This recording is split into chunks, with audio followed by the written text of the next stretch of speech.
माहौलियात के लिए हमने करना क्या है, हमारी तरजीहात में क्या होना चाहिए। हुकूमत की तरफ से बहुत से दावे भी किए जाते हैं और बड़े प्लान्स भी दिए जाते हैं कि हम इसके ऊपर कॉन्फ्रेंसेस में जा रहे हैं, इंटरनेशनली अपना मौक़िफ़ दे रहे हैं, हमें सपोर्ट भी चाहिए, दरख्त लगाने हैं और क्या कुछ हो सकता है। और सबको मिलके काम करना पड़ेगा, प्राइवेट सेक्टर, आपका कॉर्पोरेट सेक्टर, स्टूडेंट्स, हम सब लोग मिलके, क्योंकि हम सबको ही इफेक्ट करेगा। तो अब अगले 10 महीने तो बहुत इंपॉर्टेंट है। मैं तो कहती हूँ और चीजों का बजट करना, उसको कंट्रोल करके सब अब इस पे लगाएं ताकि ये बारिशें हमें इतनी तकलीफ ना दे, फिर ये पानी की शॉर्टेज भी हमारी ही होनी है। हाँ, तो इस वक्त में ज्वाइन किया डॉक्टर ज़ैनब नईम साहिबा ने, जो कि एनवायरमेंटलिस्ट हैं और बहुत ज़्यादा माहौलियात को लेकर काम भी कर रही हैं और उनसे हमें ज़रा नॉलेज भी मिलेगी कि क्या कुछ करने की ज़रूरत है। बहुत शुक्रिया डॉक्टर ज़ैनब नईम, आपने शो पर वक्त दिया हमें। गुड मॉर्निंग, कैसी हैं आप?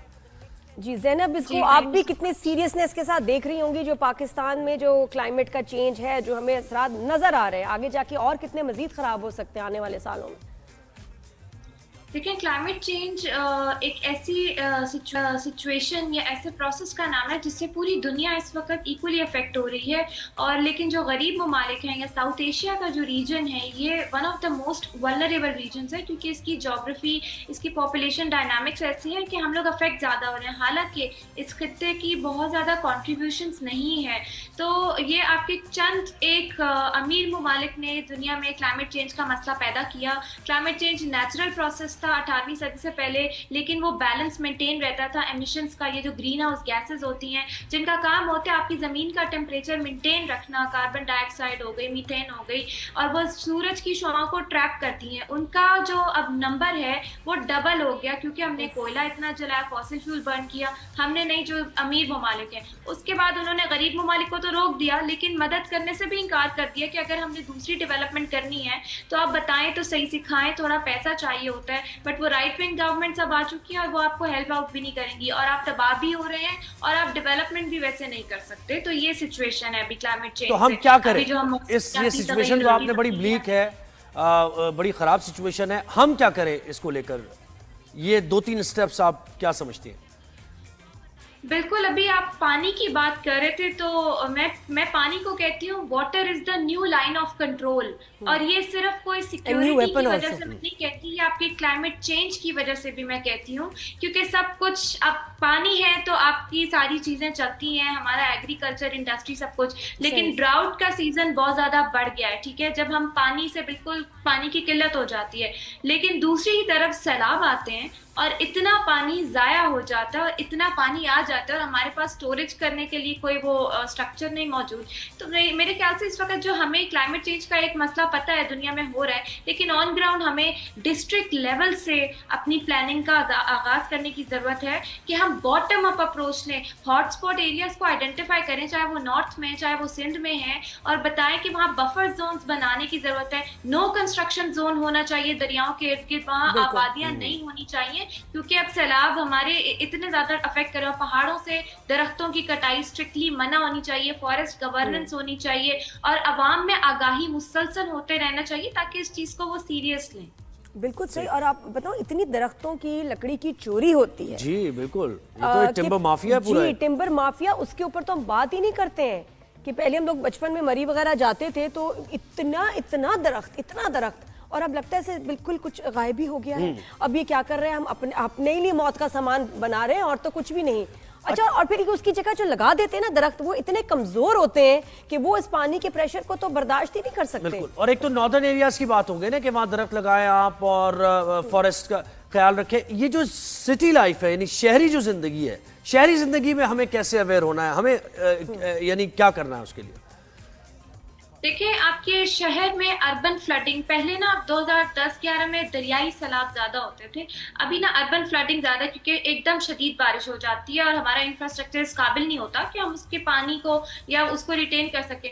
अब यहाँ ड्रेनेज सिस्टम बहुत ज्यादा इंपॉर्टेंट है। आपकी जितनी हाउसिंग सोसाइटीज बन रही हैं, जो कंस्ट्रक्शन प्रोजेक्ट्स बन रहे हैं, उनके ड्रेनेज प्लान्स आज तक ना किसी ने मंगवाए ना देखे, और NOC इशू हो गए।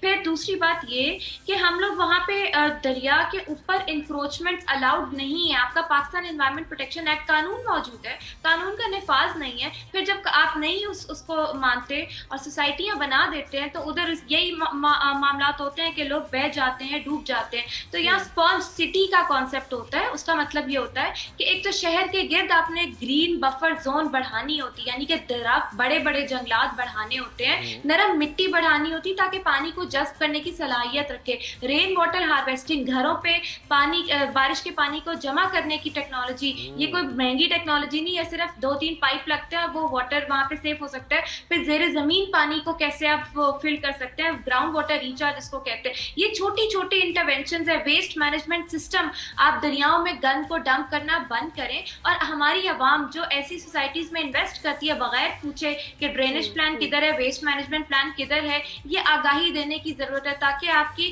क्लाइमेट स्मार्ट इन्वेस्टमेंट हो, ना कि ये इन्वेस्टमेंट हो जो कि आपको मजीद क्लाइमेट चेंज के it is all about intelligent आपकी प्लानिंग, इन्वेस्टमेंट। अच्छा डॉक्टर साहब ये बताएं कि अगर ये हमने टाइम से ये मेजर्स नहीं किए तो फिर आप आगे क्या लोगों को बताएं, असलियत क्या है कि कितना नुकसान हो सकता है, हमें क्या देखना पड़ेगा?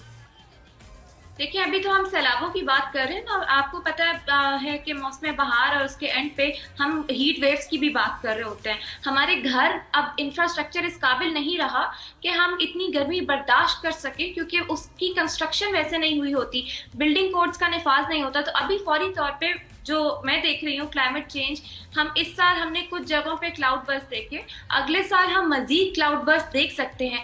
सर्दी की शिद्दत में मजीद इजाफा हो सकता है, सर्दी ड्राई हो सकती है और सर्दी में जो है आपकी फसलों को भी नुकसान पहुंच सकता है। हम एग्रीकल्चर कंट्री हैं। इसके अलावा आप ये जो इस्लामाबाद में और बाकी कुछ हमारी जो ज़रई ज़मीन है वहाँ पे यालाबारी बड़ी शदीद हो जाती है, एकदम खड़ी फसल तबाह हो जाती है। ये लोकलाइज इवेंट होते हैं। इस तरह के मामला भी आप मजीद देख सकते हैं। हीट वेव से गंदम के बीज सड़ जाते हैं, आपकी एक्सपोर्ट अफेक्ट होती है। तो ये सारा क्लाइमेट चेंज है। और ग्लेशियर बहुत तेजी से पिघलते हैं। तो आप नॉर्थ में देखें ना, अभी लोग फंसे हुए हैं वहां पे, बार बार वीडियो शेयर हो रही हैं, हमें हेलीकॉप्टर के जरिए रेस्क्यू किया जाए, हम फंस चुके हैं। तो ये मामलात मजीद बढ़ेंगे क्योंकि ग्लोबल क्लाइमेट चेंज का फिनोमेना ये सिर्फ पाकिस्तान में नहीं, आपके खित्ते में नेपाल, बांग्लादेश, इंडिया, सब में ये मामलात हो रहे हैं। तो इसकी स्ट्रैटेजी आपको ऑन ग्राउंड ये करने की जरूरत है कि आप अपनी क्लाइमेट स्मार्ट प्लानिंग और एक्शन प्लान को स्ट्रॉन्ग करें और गवर्नेंस इंप्रूव करें ताकि ऑन ग्राउंड डिजास्टर से किसी हद तक हम बच सकें। तो ये तो चलेगा, अभी ये तो होगा। बिल्कुल, ये एक हकीकत है। बहुत शुक्रिया डॉक्टर ज़ैनब नईम, आपने जो पॉइंट्स इस वक्त हाईलाइट किए हैं, बहुत ज़रूरत है समझने की।